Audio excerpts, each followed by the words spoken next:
Fala pessoal, sejam muito bem-vindos a mais um Geografando e hoje aqui necessariamente para mobilizar uma discussão que eu achei muito interessante que eu fiz em relação ao último vídeo, no mesmo formato, não no mesmo tema, né, a respeito da Venezuela. Então, nós tivemos um vídeo aí no canal onde eu tentei explicar os recentes conflitos, a geopolítica, que envolve o conflito entre Estados Unidos e Venezuela, a partir de uma série de mapas. Eu acho que a discussão não se finaliza nos limites dessa análise, né? Mas eu acredito que isso nos permite compreender, primeiro, um grande potencial da geografia, e segundo, dotar de materialidade a discussão. Acho que a cartografia nos ajuda muito nesse aspecto, a entender de fato a geopolítica, entender o que está em jogo na disputa desses territórios. Então, seguindo o mesmo formato, não é?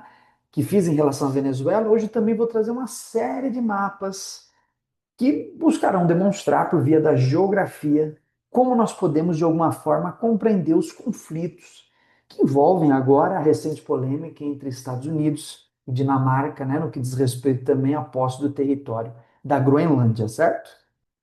Bom, tudo isso nos leva então à análise do nosso primeiro mapa. Então, sem demora, vamos direto discutir a materialidade, né? Discutir a materialidade geográfica dessa discussão. Começando então por este mapinha aqui. Bom, então nesse caso eu pretendi iniciar, né, por aspectos mais gerais, como por exemplo a posição, a localização, que diz muito respeito a uma série de questões geopolíticas, desde já, e aos poucos caminhando para questões que envolvem mais diretamente o conflito, as disputas territoriais e por aí vai, né? Então, esse mapa aqui, para começar, acredito que seja muito interessante, né? E ele é interessante na medida em que ele finalmente nos deu uma utilidade para os mapas polares, né? Que nós estudamos na escola. Então, é uma boa oportunidade até para a gente trabalhar com nossos alunos, porque geralmente, quando a gente começa a estudar cartografia, a gente geralmente estuda aqueles mapas típicos, né? O cilíndrico, cônico e plano. Então, esse daqui é um mapa plano, né? É um mapa que possui uma centralidade num ponto específico. Geralmente são mapas utilizados para visualizar as zonas polares, justamente porque num mapa tradicional, como nós conhecemos, que é o mapa cilíndrico, né? Equatorial, nós não temos dimensão exata do que são os extremos, né? O Polo Norte e o Polo Sul, eles saem extremamente deformados. A gente não tem noção nem da posição dessas regiões. Então, justamente por isso, esse mapa, né, polar nos ajuda muito, né? Então, os mapas polares vão se popularizar um pouco devido a esse conflito, né? Vai nos ajudar pedagogicamente com nossos alunos. Felizmente e infelizmente, né? Mas aqui é importante delimitar exatamente o que nós estamos enxergando aqui. O que nós estamos enxergando? Uma série de coisas, né? Mas chamaria atenção para que nós visualizássemos o Círculo Polar Ártico, certo? Que é esse círculo pontilhado que nós estamos observando aí no mapa, né? Então, o Círculo Polar Ártico determina essa região acima do paralelo 66 graus norte, onde nós temos ali a marca, né, de períodos de invernos extremamente prolongados, né, períodos frios, digamos assim, prolongados. Não vamos nem entrar na peculiaridade desse motivo, né? Isso diz respeito ao eixo de inclinação da Terra. A gente chega na determinação do Círculo Polar Ártico por um cálculo matemático simples, né? A gente tem 90 graus, um ângulo reto. Desses 90 graus, nós tiramos 23 graus, né? 23 graus, 27 minutos, e chegamos na medida 66,6, mais ou menos, de latitude, tanto para o norte quanto para o sul, né? No norte é o Círculo Polar Ártico, no sul o Círculo Polar Antártico, né? Bom, todo esse cálculo matemático para determinar uma região que, devido à inclinação do nosso planeta, recebe períodos de pouca luminosidade solar, certo? E que são regiões, portanto, muito mais frias. Então, isso é um primeiro dado que nos revela uma importância da região na medida em que sabemos que, por conta desse fato, é uma região, primeiro, diferentemente da Antártida, ela não possui grande quantidade de terras continentais, de terras emersas, né? No geral, o que nós temos ali são alguns conjuntos de países, mas em grande parte nós temos o Oceano Glacial Ártico, que é um oceano congelado. É diferente da Antártida. Na Antártida tem todo um continente congelado, um conjunto territorial continental congelado. No Ártico, não. Nós temos basicamente porções continentais controladas por alguns países e basicamente no centro do Ártico a gente não tem terras emersas, né? A não ser um conjunto de ilhas, um outro que também são territórios anexados a certos países, né? Então é importante tudo isso como informação preliminar para a gente entender toda essa discussão, porque a partir disso nós compreendemos uma série de fatores importantes, né? Primeiro, que é uma região permanentemente, devido ao frio intenso, com regiões permanentemente congeladas e regiões parcialmente congeladas. Então, algumas regiões do Ártico, durante períodos um pouco mais quentes, acabam derretendo, permitindo passagem de navios de transporte, de comércio, enquanto as outras regiões permanecem permanentemente congeladas, que dificultam o acesso, né, que muitas vezes só é rompido via navios quebra-gelos, né, que são aqueles navios então que vão quebrando o gelo, permitindo a passagem de cargueiros ou outras coisas, né?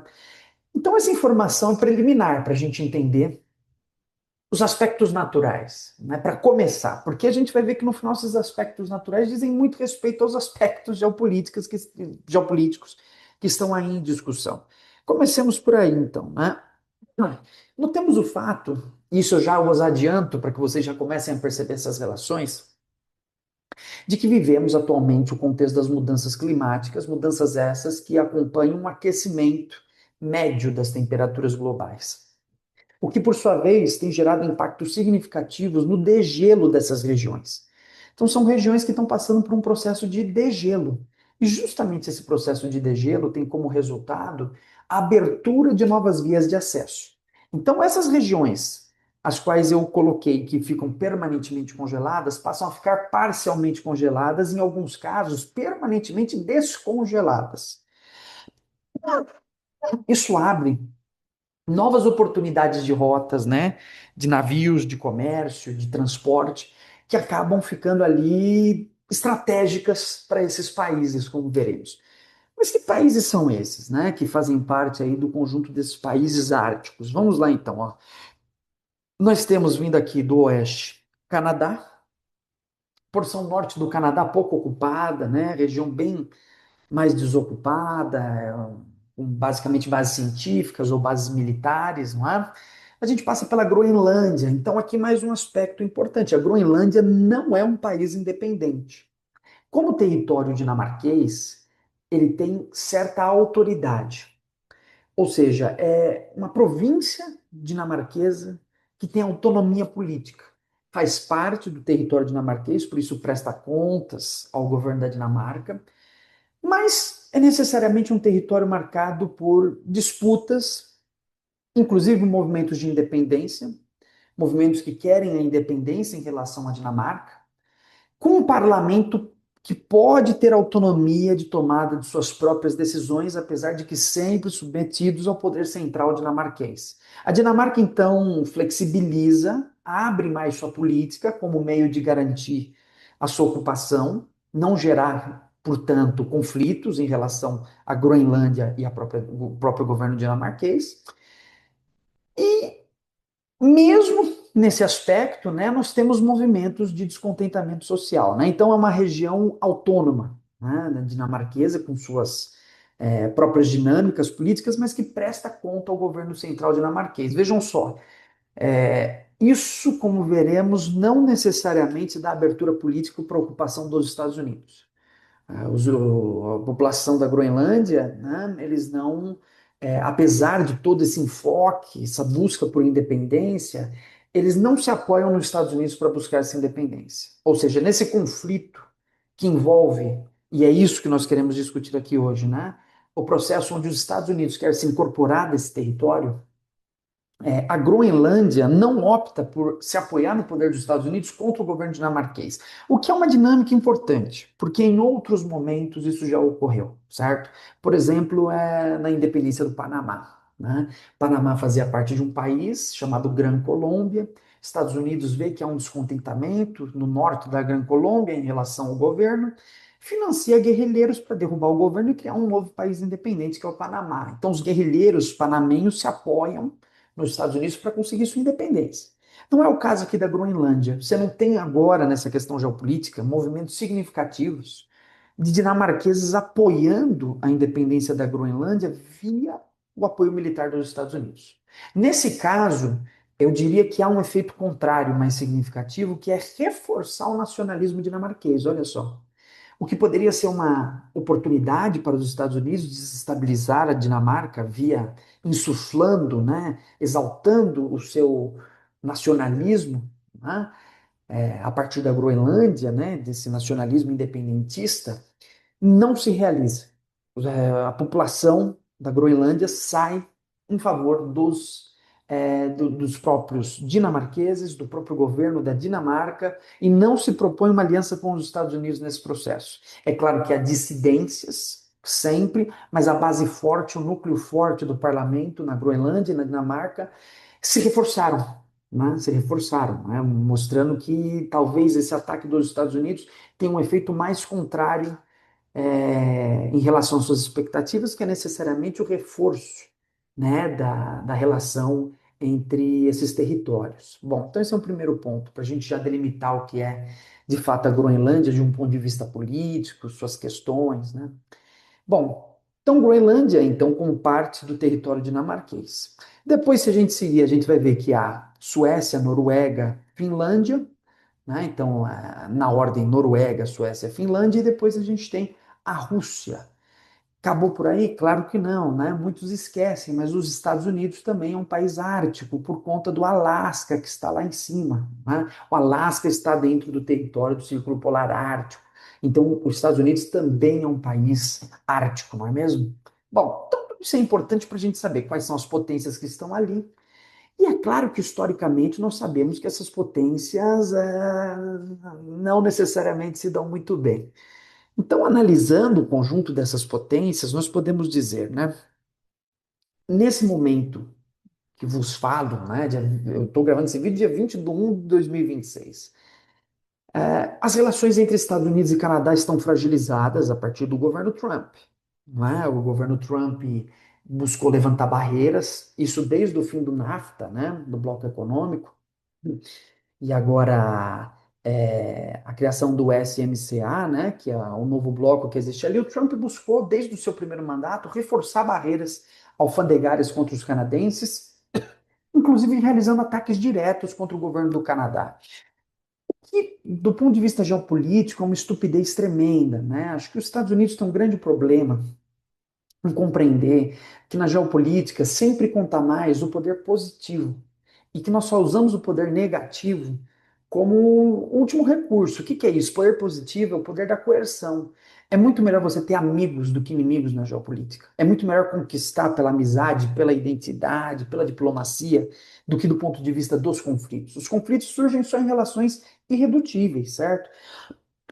Mas justamente por isso, essa série de ataques contra o governo do Canadá fez com que, nas últimas eleições, a esquerda tivesse uma reviravolta. A esquerda não estava, a princípio, apta, a princípio, na verdade, bem colocada nas eleições presidenciais, e devido aos ataques de Trump, a esquerda se destaca no Canadá, a população acaba elegendo um representante de esquerda.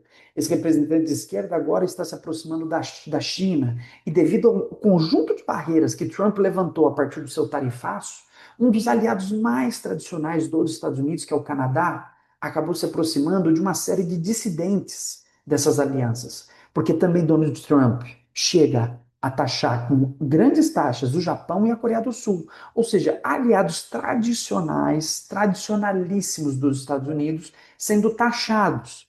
Qual que é o resultado? Formam uma coalizão de países que buscam agora maior independência em relação à sua dependência comercial e econômica dos Estados Unidos. Então, o Canadá se distancia dos Estados Unidos, busca fazer relações diplomáticas com a China, da mesma forma, a Coreia do Sul e Japão, aliados tradicionais, acabam também se afastando. Resultado final, os Estados Unidos vai ficando cada vez mais isolado. Então, tudo que poderia hoje determinar uma aliança importante entre Estados Unidos e Canadá está abalado, né? Essa aliança está abalada entre os Estados Unidos e o Canadá. que poderia ser muito bem-vinda agora. Agora, é claro que os Estados Unidos também, no seu processo de querer anexar a Groenlândia, ele compra briga com a OTAN, não é? Compra briga com a OTAN, que é o seu principal bloco militar. A relação de Trump com a OTAN não é historicamente muito boa. E aí é importante determinar uma questão, né? A gente está falando de países democráticos aqui no sentido de que possuem é, que possuem rotatividade de governantes. Só nesse sentido que eu poderia chamar eles de democráticos, porque para mim não são democracias, né? Nos Estados Unidos, ele a cada 4 anos, né, você tem eleições presidenciais e você tem mudanças no governo. É claro que com diferentes representantes na presidência dos Estados Unidos, as relações se alteram. A relação do Biden, por exemplo, com a OTAN era muito mais forte do que do Trump. O Trump, historicamente, apresentou uma série de falas que colocou a OTAN uma situação meio complicada, né? Por exemplo, o Trump deu a entender que a Rússia poderia destruir toda a Europa se fosse intenção dos russos, caso os membros da OTAN não pagassem para fazer parte do grupo, né? Então, se vocês não pagam para fazer parte da OTAN, os Estados Unidos não vai interferir caso a Rússia tenha interesse de anexar toda a Europa. Vocês se virem aí, né? Então, Trump dá declarações desse tipo, o que leva, inevitavelmente, a OTAN a fortalecer no seu bloco europeu um sentimento nacionalista muito forte, né? Principalmente liderado pela França e pela Alemanha, que buscam, inclusive, agora consolidar a formação de um exército europeu. Não só um exército alemão, francês, mas um exército europeu, que esteja a serviço da União Europeia, certo? Então, reforça também, de outro lado, conflitos com a OTAN e isola ainda mais os Estados Unidos.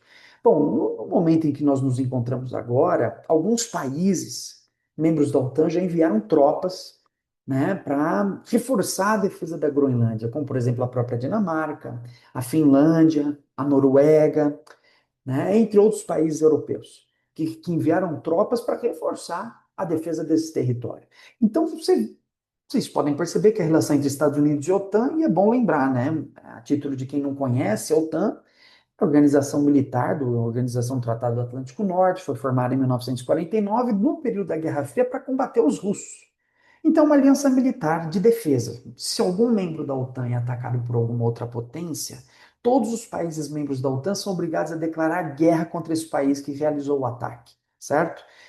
Então, vocês podem perceber que a crise do Império Estadunidense é tão grave que provoca rachaduras no interior das suas próprias alianças. Alianças tradicionais do ponto de vista econômico e militar passam a sofrer os impactos de uma rachadura, de uma fragmentação geopolítica que é grave e que indica, em grande parte, que o poder americano, o poder estadunidense, está numa fase de declínio, né? Está numa fase de perda de autoridade.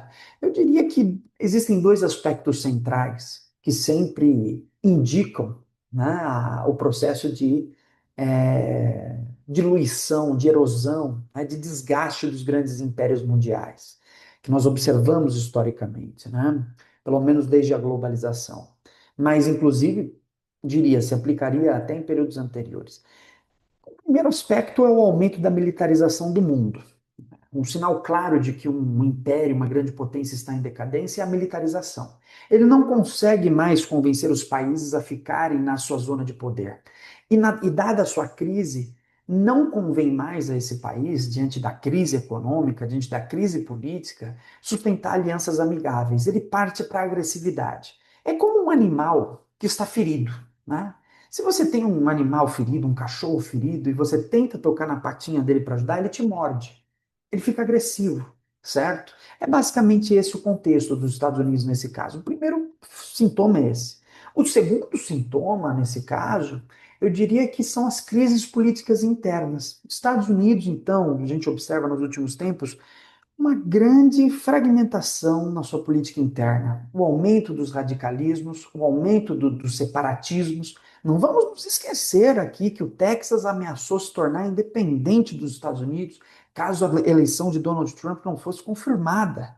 Então a gente está falando de um país de base colonial, com nacionalismo frágil, com um sistema de estados que privilegiam interesses muito próprios e que, apesar de já ter passado por uma guerra civil, nada significa que dissidências motivadas por problemas políticos não possam voltar a acontecer. Então, são dois elementos centrais para a gente falar assim, de modo geral, né? De como os grandes impérios começam a se diluir. Bom, então, nos Estados Unidos a gente vê uma situação crítica, né? E a gente continua pensando aí o caso da Rússia, né? E, claro, a relação da Rússia, em grande parte, ela é hostil a todos os demais países árticos, né? É, se aproxima agora de países dissidentes, pode se gerar uma aproximação com países que se sentiram ameaçados com os Estados Unidos, abre uma janela de oportunidades, né? Quer dizer, na verdade, se os europeus fossem minimamente inteligentes do ponto de vista geopolítico, jamais estariam comprando essa guerra com a Rússia. Eu fico chocado, né, de potências europeias milenares, né, que já estão no jogo geopolítico há muito tempo, comprarem de maneira tão tosca, tão imbecilizada esse conflito, que é o conflito da Ucrânia, né? E vejam só, digo isso porque o conflito da Ucrânia revela claramente que os países europeus seguem a lógica do poder estadunidense e não tem pensamento crítico para ver que são simples peças num tabuleiro de xadrez que favorecem principalmente os Estados Unidos. Então vejam só, a gente está falando aí de uma guerra que não tem favorecido em nada os europeus. Uma guerra que aumentou a dependência do mercado europeu do consumo de gás natural estadunidense, o que aumentou enormemente a inflação, que tem desestabilizado a Europa, dado o fato de que os russos levantaram barreiras, e países europeus estão tendo que fazer reservas em rublo, em moeda russa, para comprar o gás dos russos, porque os russos levantaram barreiras. Em contrapartida, a Rússia sai fortalecida desse processo. O rublo foi a moeda que mais se valorizou nos últimos tempos. Né? Durante o período da guerra da Ucrânia, os 2 anos iniciais, o rublo foi a moeda que mais se valorizou no mundo. Então vejam só, são peças num tabuleiro de xadrez. Os Estados Unidos sabe qual que é o grande interesse nesse conflito com a Ucrânia. É vender gás natural, aumentar sua presença no mercado energético europeu. E os europeus abaixam a cabeça, pagam mais caro, sofrem com uma guerra e não têm o mínimo de visão crítica para entender que, do ponto de vista europeu, uma aliança entre Europa e Rússia fortaleceria o bloco num nível tão grande, mas tão grande, que eles poderiam retomar sua antiga hegemonia mundial, que é o pesadelo do Mackinder, Halford Mackinder, geopolítico inglês do século XIX para o século XX. A Alemanha e a Rússia não podem ser aliadas, porque se forem aliadas, elas dominam o mundo, dado seu poder militar e econômico em conjunto. E os Estados Unidos busca sempre sabotar essa relação. E os europeus abaixam a cabeça. Estou dizendo tudo isso, eu sei que estou desvirtuando a discussão, mas não estou. Porque é tudo para demonstrar como os europeus, ciclicamente, dado o fato de que deixam de ter um pensamento geopolítico próprio e se submetem, terceirizam seus interesses para os Estados Unidos, qual que é a consequência, em grande parte? A consequência é de se tornar dependente do poder estadunidense. A consequência é se tornar submisso, certo? A consequência é perder sua legitimidade e ficar do lado perdedor da história, porque tudo está caminhando para isso. Né? O animal ferido é os Estados Unidos. Então, eu acho que falta, de fato, um pensamento pan-europeu, nesse caso, que veja a Europa como um todo, incluindo a Rússia. Né? Porque vejo que um grande problema é o fato de que os europeus excluem a Rússia da própria formação europeia, certo? Então, isso é importante, porque no caso da Groenlândia, essa contradição com bons marxistas, né? Essa contradição chegou num nível tão grave que os europeus, agora é uma janela de oportunidades para que os europeus possam, de alguma forma, entender o que está em jogo. E possam perceber que, olha, os Estados Unidos têm interesses imperiais, a situação em que ele se encontra encaminha tudo isso para uma crise europeia do ponto de vista econômico e do ponto de vista militar, certo? Então, é uma janela de oportunidades que tem como consequência também a previsão de possíveis alterações no pensamento estratégico europeu. Mas, enfim, relação da Rússia com os demais países, né, não é uma relação historicamente boa, né? A Rússia já invadiu a Finlândia, já teve sérios conflitos com a Suécia, né? Enfim, hoje se encontra na guerra da Ucrânia, então para o bloco europeu é um problema, para os Estados Unidos é um problema, para o Canadá é um problema, certo? Demoramos bastante tempo só nesse primeiro mapa, mas porque aqui eu tive que apresentar o tabuleiro, né? Tive que mostrar tudo que está em jogo, né? Quais são os países, o que vem ocorrendo entre eles, qual a situação. Que é para nos situarmos, Bom, então agora podemos ir para o nosso próximo mapa. Esse mapa aqui é o mapa que eu considero, vamos dizer, mais divertido. Né? É um mapa para que a gente possa entender realmente e desmistificar a proporção desse território. Então vejam só, quando a gente tem um mapa, esse daqui é um mapa cilíndrico, né? Polar. Então nesse mapa realmente a gente consegue perceber de fato as dimensões da Groenlândia, né? Agora, neste mapa que nós temos aqui, nós conseguimos ver como no mapa tradicional, as suas dimensões são alteradas. Então, esse daqui é um mapa, perdão, esse mapa aqui é um mapa azimutal, esse daqui é um mapa cilíndrico, né? Esse mapa cilíndrico que nós temos aqui, que é um cilíndrico equatorial, né, ele distorce, é um mapa tipicamente do mercado, né? Então, ele é um mapa cilíndrico equatorial conforme. Isso significa que quanto mais distante dessa linha central aqui, que é o Equador, maior as distorções dos territórios. Significa que quanto mais ao norte ou mais ao sul, os territórios são representados de uma maneira muito maior do que verdadeiramente são. Então, aqui é só para a gente desmistificar. Nós temos a Groenlândia lá ao norte, e aqui é o contorno real da Groenlândia em vermelho. Quer dizer, é um território que, quando nós olhamos no mapa cilíndrico equatorial, parece um território gigantesco, mas quando nós vamos analisar sua verdadeira proporção, não é um território tão imenso. Apesar de que, do ponto de vista, né, se a gente for comparar ele, de fato, com outros territórios do mundo, tem grandes proporções. Só não é tão exagerado quanto geralmente nós observamos no mapa, certo? Então, esse é um aspecto também para a gente começar a refletir, né? Quer dizer, a verdadeira proporção da Groenlândia, que de fato nos interessa aqui para desmistificar inicialmente essa discussão, não é? Aqui, esse mapa aqui é muito importante, né? O mapa dos recursos minerais na Groenlândia. Então vejam só, né? A gente tem aí uma série de recursos e isso já é um primeiro interesse geopolítico.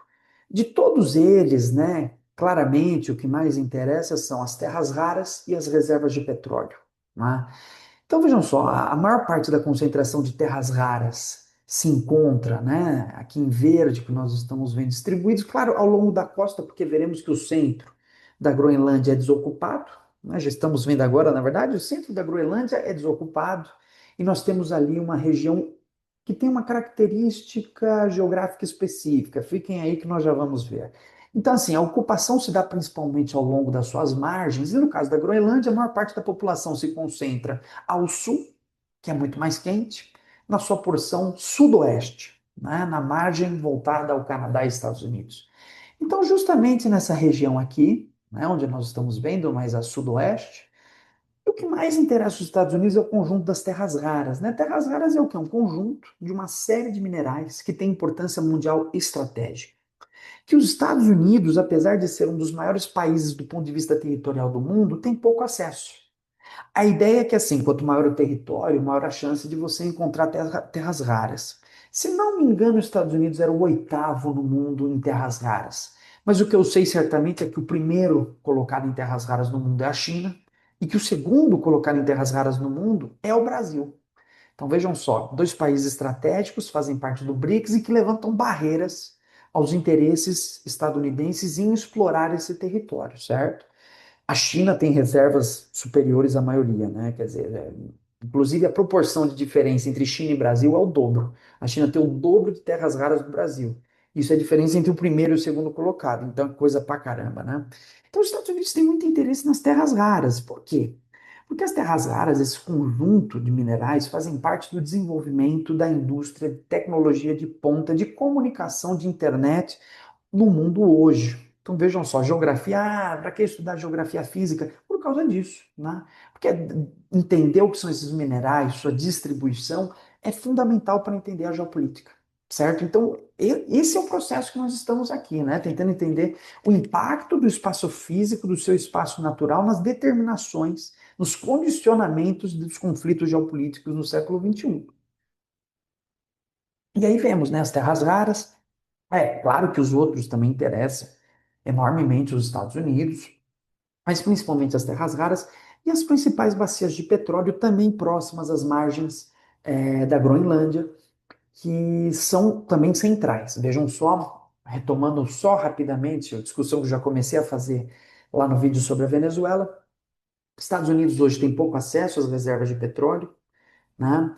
É, entendeu que o Golfo Pérsico é uma região muito instável e procura hoje novos reservatórios. A Venezuela, apesar de tudo que ocorreu, não mudou nada para os Estados Unidos. Os Estados Unidos conseguiu sequestrar alguns galões de petróleo que vão mandar para serem vendidos no seu território, mas de modo geral, os Estados Unidos têm pouco acesso a essas reservas.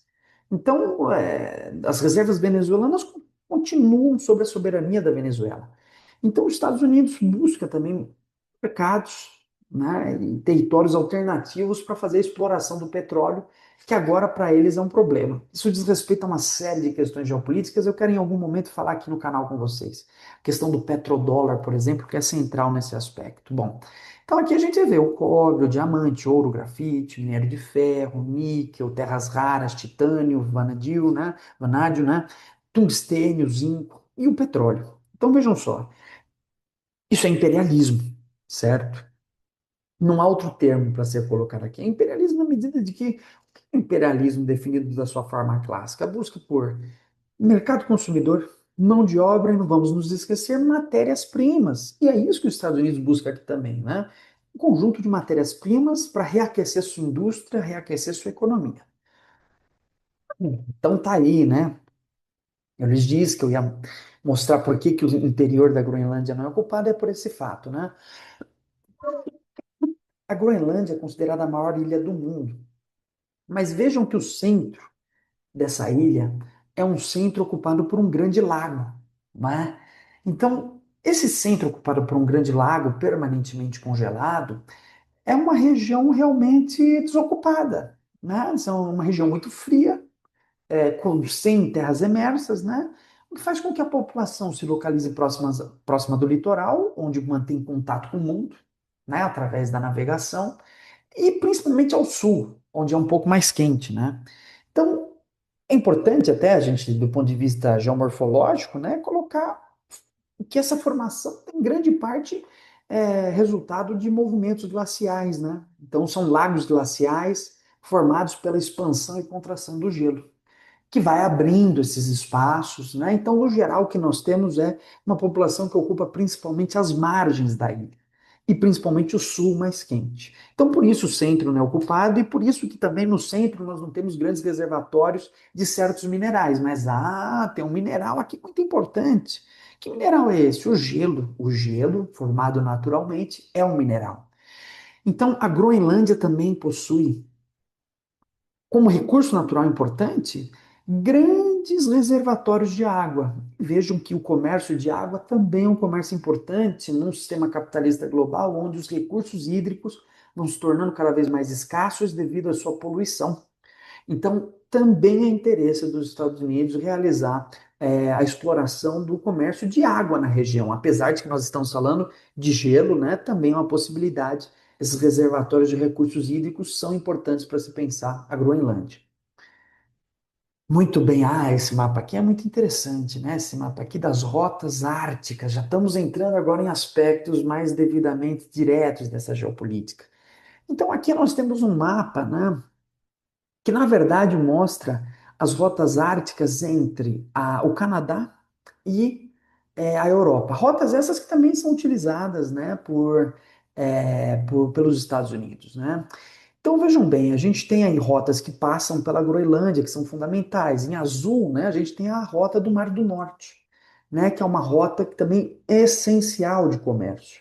E que mostra, então, aqui esse mapa é para dizer basicamente o seguinte: vejam só, é uma região é, comercialmente importante para esse comércio, né?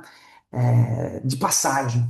Né? Então vejam só, aqui a gente tem as ZEEs, né, as zonas econômicas especiais, e toda a incorporação dessa zona econômica especial diz respeito ao espaço marítimo a respeito do qual os países têm direitos de navegação. Então, é determinado no direito internacional, né, que cada território, cada país soberano, né, exerça direitos sobre as margens dos mares que o circundam. Então, os países têm direito de explorar economicamente uma parcela do mar que faz parte da sua fronteira terrestre. Vejam só que quando a gente pensa que a Groenlândia é associada a outros países, há um país que eu esqueci de falar, que é Ártico também, né? A Islândia, né? A Islândia também é. Então vejam só, quando a gente considera essa zona econômica, né, considerando aqui então a Groenlândia em associação com a Islândia, chegando pelo Mar do Norte até os países nórdicos, a gente tem uma rota comercial, grande parte europeia, controlada pelos países nórdicos, que possuem uma associação política, econômica e cultural muito forte. Então, esses países agindo em conjunto mantêm grande parte do controle sobre rotas marítimas que passam no norte da Europa e que vêm desde o Canadá, certo? Então, isso é muito importante, porque os Estados Unidos também têm interesse em controlar a Groenlândia, porque controlando a Groenlândia, ele exerce sua soberania sobre os mares que circundam a Groenlândia, certo? Então, isso é um elemento central também, né? O controle marítimo das regiões de mar que circundam esses territórios governados e que os Estados Unidos, então, têm muito interesse também em explorar do ponto de vista comercial. Lembrando, cada vez mais o gelo vem derretendo devido às mudanças climáticas, o que permite novas rotas, novas passagens. E daí chegamos nisso, né? Agora, para pensar as rotas que passam pelo norte da Rússia. Vejam bem, a Rússia também tem interesse geoestratégico nas rotas do Ártico. E Putin, né, deu uma declaração esses dias dizendo que sente que vê com muita preocupação o processo veloz, né, de uma rápida, como ele chamou, né, uma rápida militarização do Ártico, que ele vê como algo extremamente perigoso, né? Claro que isso daí também é um recado para os Estados Unidos, porque a ideia é o quê? Né? Tanto os russos quanto os estadunidenses têm grande interesse nessas rotas e nos recursos minerais associados a essas regiões. Então, o imperialismo russo e o imperialismo estadunidense vão disputar a região. Vão disputar, claro. E agora compete a nós, pelo mapa, tentar compreender do ponto de vista dos russos como isso funciona, né? Então, os russos, o norte da Rússia congelado historicamente, né? É até interessante ver abordagens como do Mackinder, que dizia que era uma fortaleza mundial porque ela era possuía muralhas naturais, né? A Rússia, nas suas bordas terrestres, teria grandes compartimentos montanhosos que funcionariam como verdadeiras muralhas à invasão de outros países, e no norte, o oceano congelado também impediria qualquer tipo de invasão desse território. Seria uma fortaleza mundial natural, impenetrável, região que quem dominasse dominaria o mundo. Agora o Mackinder tem que ser atualizado, né? Porque essa região não está totalmente mais, né, à mercê de dessas muralhas. O que a gente tem agora é um processo onde, devido ao degelo, o território vai ficando mais vulnerável. Mas não pensem que os russos veem isso com grande medo, né? Apesar de tudo, a Rússia continua mantendo uma fronteira norte com o Oceano Glacial Ártico gigantesca, né? E protegida, de certa forma, né? Onde qualquer invasão territorial seria muito custosa pela região. Na verdade, os russos veem com bons olhos o fato do degelo, porque ele abre novas oportunidades de comércio. Porque a Rússia, historicamente, desde o Império Russo, o grande sonho dos russos é ter acesso aos mares. Vocês podem dizer, pô, já tem acesso ao mar. Eles têm acesso lá em Vladivostok, lá no extremo leste da Rússia, acesso ao Pacífico. Mas não é bem assim. Vladivostok ainda está ali no meio de uma série de disputas marítimas, de porções territoriais de outros países, e não só isso, é muito distante da parte realmente urbanizada e industrializada da Rússia, o que demanda uma logística imensa para escoamento das mercadorias russas via a ferrovia transiberiana. Então é um grande problema. Os russos precisam de um mar mais acessível à sua porção ocidental, seja os mares que estão ali próximos, né, no norte, por exemplo, ou a gente poderia colocar aí o próprio caso do Mar Báltico, que foi historicamente uma região muito disputada entre russos e suecos, né? Daí, por exemplo, a construção da cidade de São Petersburgo, né? A cidade de São Petersburgo não foi só um projeto de modernização do Pedro II, né? Foi um processo de ocupação, de afrontamento dos suecos para dizer, olha, o Báltico é nosso. Mas o Báltico ainda é um mar enclausurado, né? Vejam que a saída do Báltico é controlada pela Dinamarca e pelos países nórdicos, né? Então, é um mar também problemático. E a gente tem também o Mar Negro, que hoje envolve a guerra com a Ucrânia. Eles já dominam a Crimeia, mas novamente é um mar controlado no Estreito de Bósforo pela Turquia. Ele é controlado também no Dardanelos, né? Tem dois estreitos, o Bósforo e o Dardanelos, entre eles o Mar de Mármara, controlados pelos turcos. Então, para entrar ou sair do Mar Negro precisa da permissão dos turcos. E aí, chegando no Mar Mediterrâneo, você tem lá no final, né? Depois de uma série de outros bloqueios, você tem lá no final o Estreito de Gibraltar, né? Controlado tanto pela Inglaterra quanto pela Espanha, Marrocos, né? Então, os russos estão fechados, enclausurados, eles precisam de uma rota. E não é que essa rota está aparecendo com degelo, mas um mar que a gente pouco conhece, o chamado Mar de Barentes, né? Esse mar que fica aqui, né, entre a Finlândia e a Rússia. Um mar que, devido à temperatura fria extrema, passa por momentos de degelo, né? Ele não é permanentemente congelado, mas passa por momentos de congelamento e degelo ao longo do ano, com algumas porções permanentemente congeladas, o que gera uma dificuldade para os russos escoarem suas mercadorias por essa rota, né? Só via navios quebra-gelos, em determinadas épocas do ano é mais difícil, e agora com o aquecimento global, né, com as mudanças climáticas, maravilha. Os russos olham isso com bons olhos, e por isso o combate a todo esse aquecimento vai ficando também problemático, né? As contradições do capitalismo, a gente precisa acabar com essa porcaria aí. E aí a gente tem, então, os russos cada vez mais de olho no Mar de Barents, né? E isso aumenta, mais uma vez, a tensão entre a Rússia e os países nórdicos, o que pode levar a um conflito. E muitos analistas já colocam que uma próxima grande zona de conflito, né, um hotspot, ponto quente geopolítico, que poderia surgir, seria em relação à Rússia, seria da Rússia com os países bálticos, né? Letônia, Estônia, Lituânia, que são países fracamente militarizados, mas que fazem parte da OTAN e que podem estar no centro de uma disputa tanto em relação ao Mar Báltico quanto em relação ao Mar de Barents. Mas aqui é importante destacar, né, que essas rotas aqui dizem respeito tanto aos russos pelo norte quanto aos chineses que passam pelo norte, né?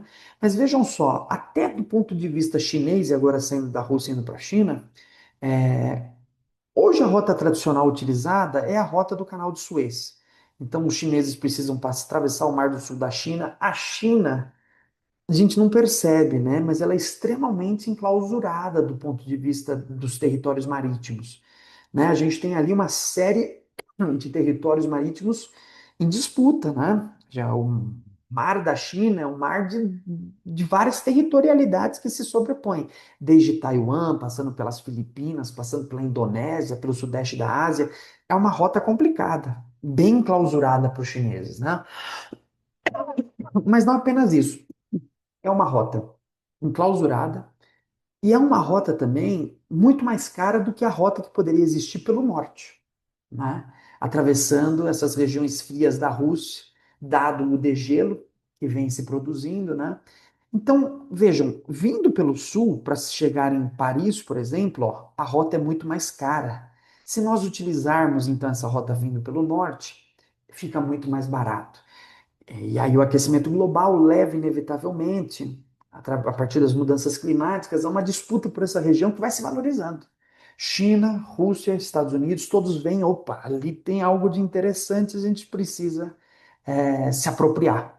E na medida em que é um território que historicamente não é ocupado, o degelo vai gerando uma corrida. Opa, vamos ocupar primeiro, vamos ocupar porque nós precisamos, certo?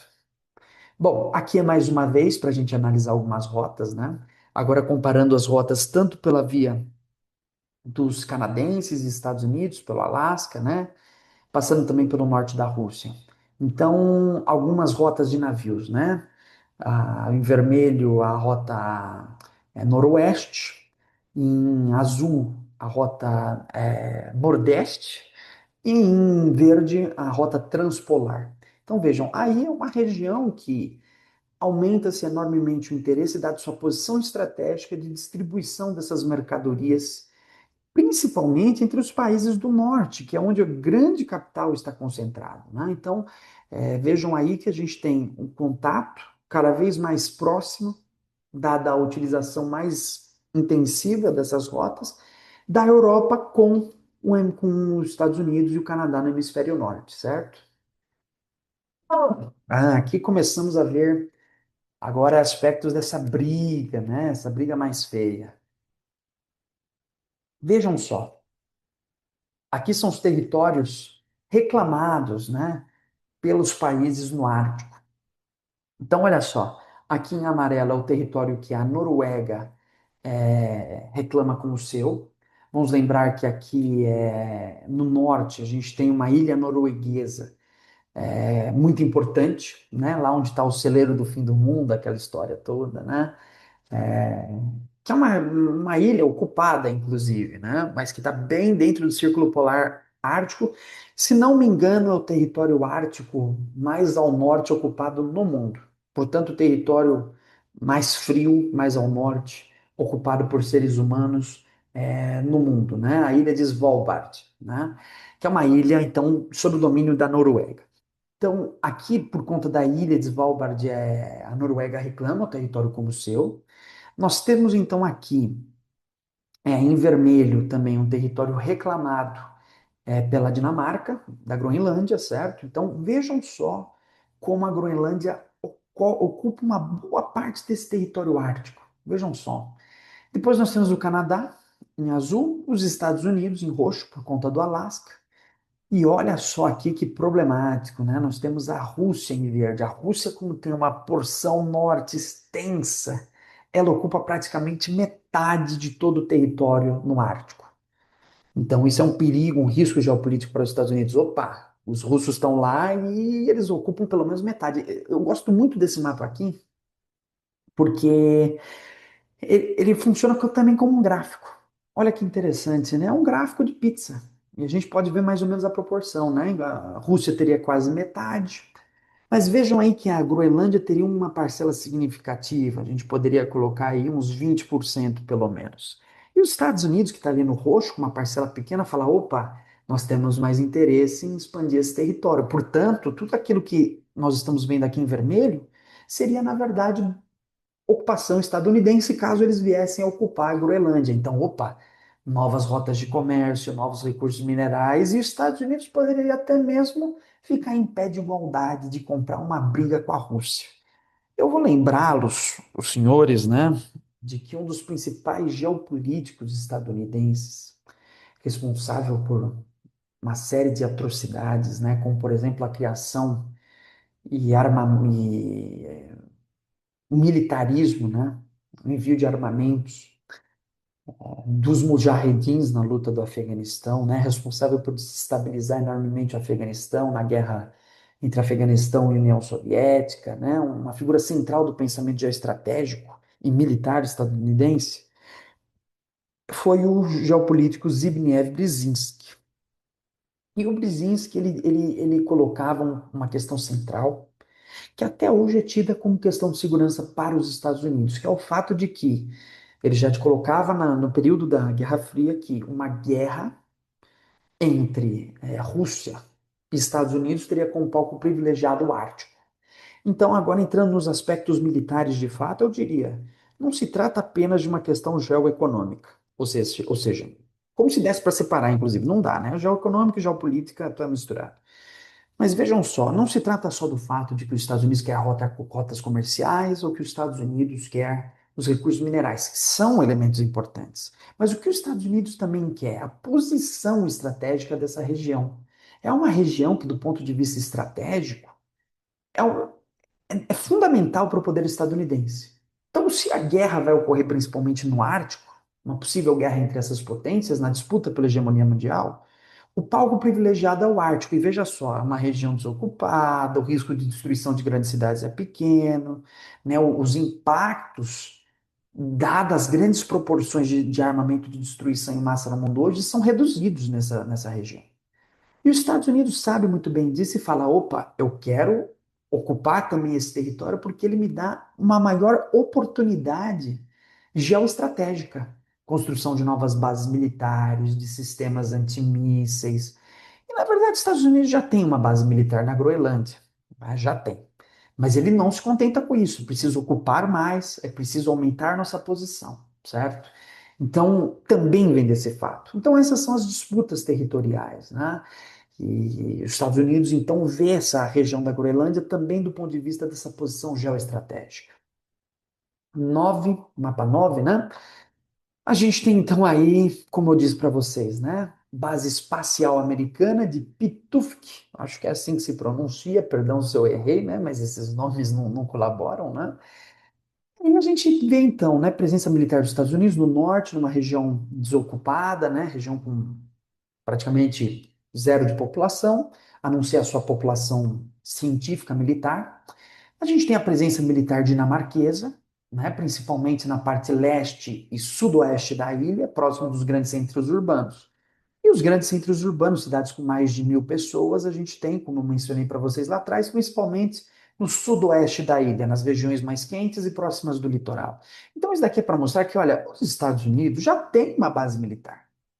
Então, quando o presidente dos Estados Unidos, o Donald Trump, afirma que, olha, nós vamos anexar a Groenlândia porque a OTAN e os países europeus não fizeram a segurança necessária e os russos estão navegando nessas águas.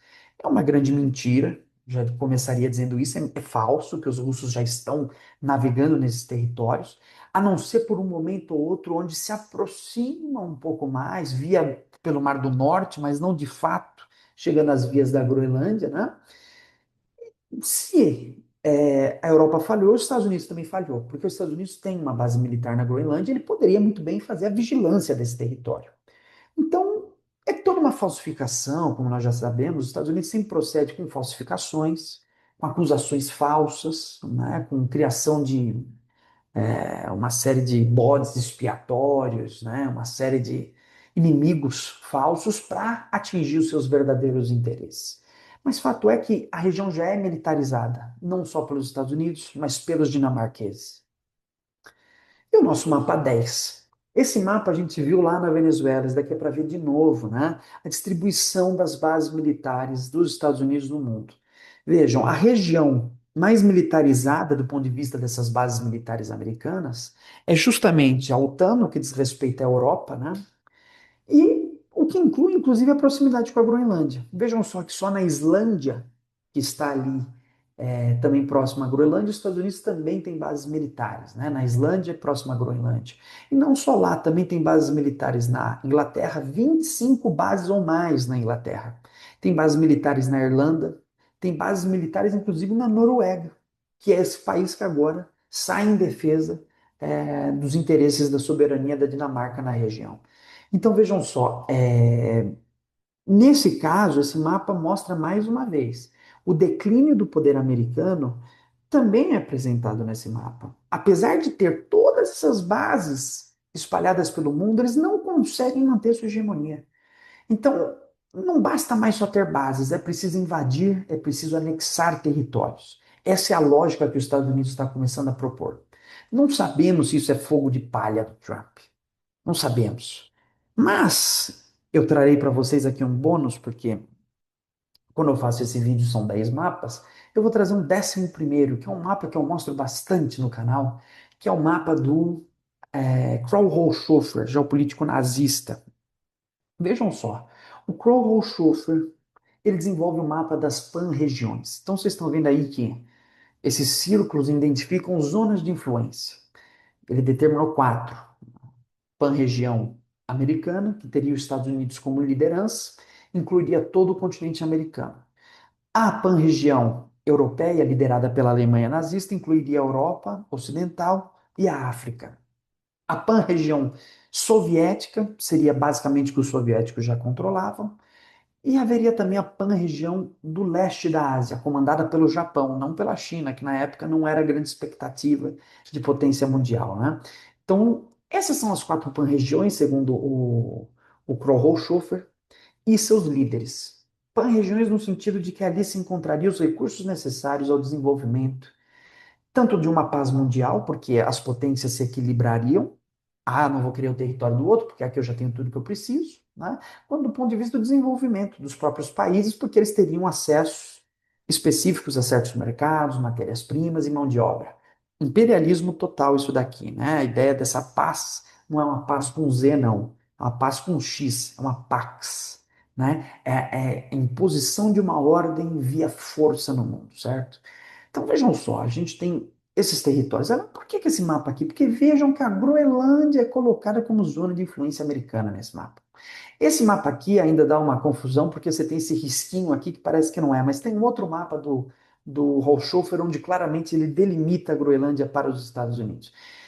Agora, junto com outro geopolítico estadunidense, que é o Nicholas Spykman. O Spykman, num livro chamado Estados Unidos Frente ao Mundo, fala muito claramente que a doutrina de segurança dos Estados Unidos deve ser uma doutrina onde, sendo incapaz de dar as ordens do jogo mundial, sendo incapaz de manipular a geopolítica mundial para seus interesses, o que nos resta como medida de segurança? Controlar nosso quintal. Então, não conseguimos mais nos meter nos interesses, a guerra da Rússia e Ucrânia deu errado e tal. Então, esse movimento onde os Estados Unidos cada vez mais se volta a exercer seu domínio no seu quintal, que se deu agora, por exemplo, na invasão da Venezuela, na proposta de anexação da Groenlândia, nas ameaças contra o México, nas ameaças contra Cuba, ameaças contra a Colômbia e até contra o Canadá, é um sintoma, para mim, típico e poderosíssimo da crise de poder estadunidense. Porque confirma o que o Spykman dizia: olha, não se trata mais de invadir o Iraque, não se trata mais de invadir o Afeganistão, não se trata mais de fazer essas invasões no mundo distante. É o nosso quintal agora, porque fora daqui tá difícil.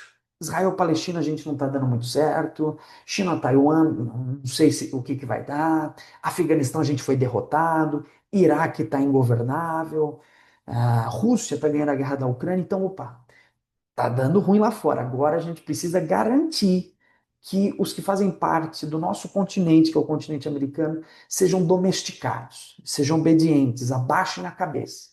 Ele precisa estar inteirinho a nosso serviço e ainda mais. O Spykman fala claramente isso. Nos Estados Unidos, frente ao mundo, ele usa esses termos. Ele diz: seria necessário que as economias desses países americanos estivessem destruídas. Destruídas porque os Estados Unidos precisariam de economias fragilizadas para exercer sua dominação econômica e ser capaz de se projetar novamente como potência mundial. Esse é o plano. E o Nicholas Spykman, trago ele, não porque ele é um estudioso da geografia política, não, ele é um geopolítico que estava dentro do Estado americano, influenciando sua perspectiva geoestratégica e geopolítica mundial. Eu diria que o governo Trump é tão imbecil que eu duvido que eles estejam em grande diálogo, as lideranças militares estejam em grande diálogo com as ideias gerais de Nicholas Spykman.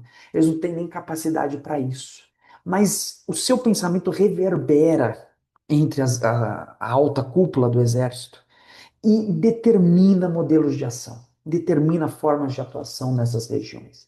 Então, um sintoma característico é o fato de que cada vez mais os Estados Unidos precisa tomar conta do seu quintal, porque do contrário, ele se ferra.